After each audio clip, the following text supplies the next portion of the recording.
in Quebec, we put in place a network of childcare services, and that has allowed women to return to the labour force. So we need to offer those women that choice. Some will remain at home, get maternity leave that doesn't penalise them, and others will avail of themselves of childcare. And I think that is what is appropriate in our society. Now, in a previous round of questions with Ms. Hutley, the question of COVID was raised on female business owners. And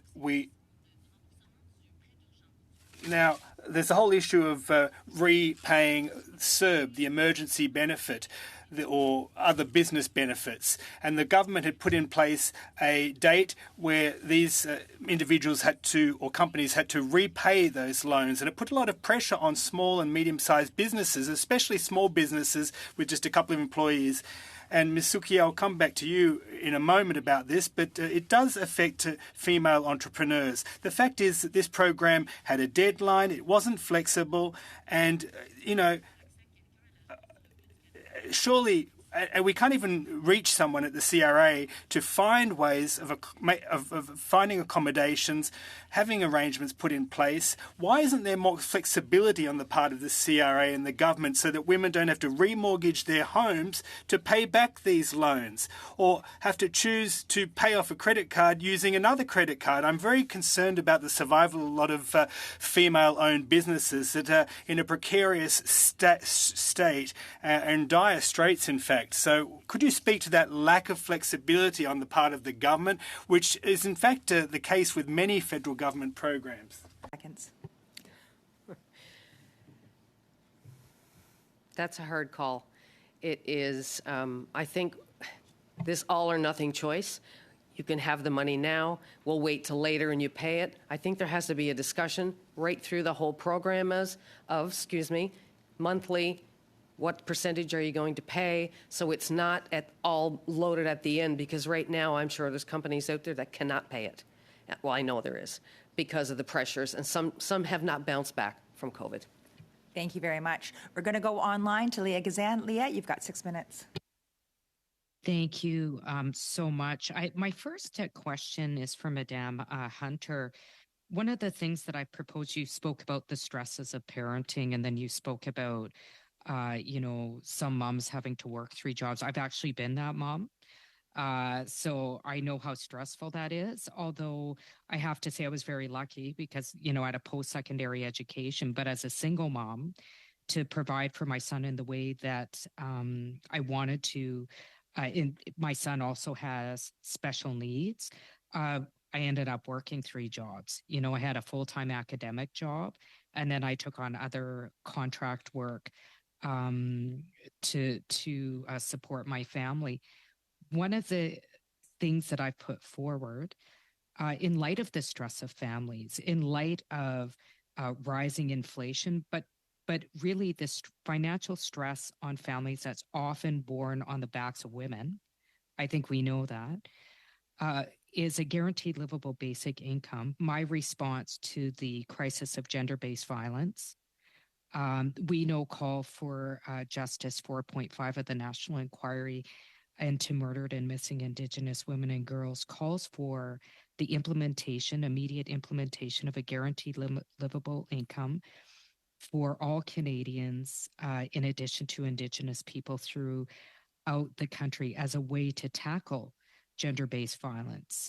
We found during the CERB, in terms of studies that were done in terms of CERB payments, that in fact it didn't make people lazy. Women particularly who wanted to go for training or wanted to change careers were then able to when they were given a guaranteed livable basic income. I'm thinking of all the folks in the energy sector that is shifting, that may want to shift but need a guaranteed livable basic income to actually be able to have a choice in terms of what they want to do. What are your thoughts about a guaranteed livable basic income in terms of how it could potentially support families, more specifically women? Thank you for the question. When I think about a basic guaranteed income, the first thing I think I would have to look at are the programs that we have now in place. So who needs what first? That's the first thing we need to look at, because I don't think that everybody should get everything. It has to be, again, I will go back to the words, back to basics, look at the programs we have, what's working and what's not. Some really probably need to maybe be eliminated and restarted. And that's the first thing I see. I think I know there's a conversation there on basic income, but it's not we can't start it out for everybody. So I would agree with you, Madame Hunter. I do agree that our social safety net is quite archaic, that we do need to shift. A guaranteed livable basic income is certainly one of the ways in shifting it, in addition to current and future government programs and supports. I can't see the floor anymore. I'm just wondering. I can see you. I'm not sure why you can't see the floor. Okay. I can see me, and then there's a reflection of me. So there's two me's right now. But anyway. You are double beautiful, lady. Double beautiful. Okay. So I'm just looking. We're good again. Okay. Great. Time's back on now. Time's back on. I'm not that self-absorbed, people. I don't need to see two of me. I want to see the wonderful panelists here. So I just want to move on. The discussion about STEM. Madame Couchier, you spoke about how there's less women entering STEM now than before, and you spoke about the massacre that occurred at the Institut Polytechnique.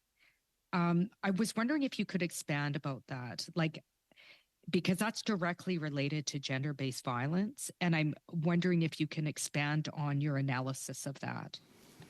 Sure, and I'll try to be brief. So apologies if I misspoke, but what I said is there are fewer women in computer science today than there were in 1989, and only marginally more in engineering. And there has been an increase of women in STEM, but not at the level that we might have expected.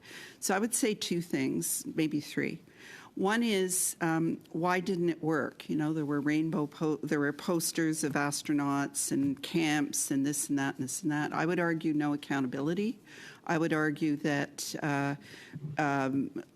organizations with levers of power, Engineers Canada, which does the accreditations and so on, didn't have the right frameworks in place to actually move things forward. And we see this a lot with good intentions that are not supported with clear targets, goals, and accountability frameworks. And I think that's one big issue with women in science, technology, engineering, and math.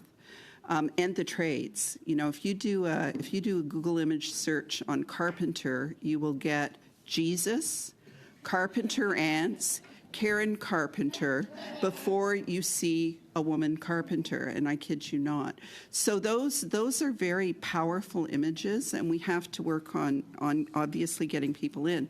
But to your point in the link with gender-based violence, which I see as a continuum, is many of the science, technology, engineering environments are still toxic.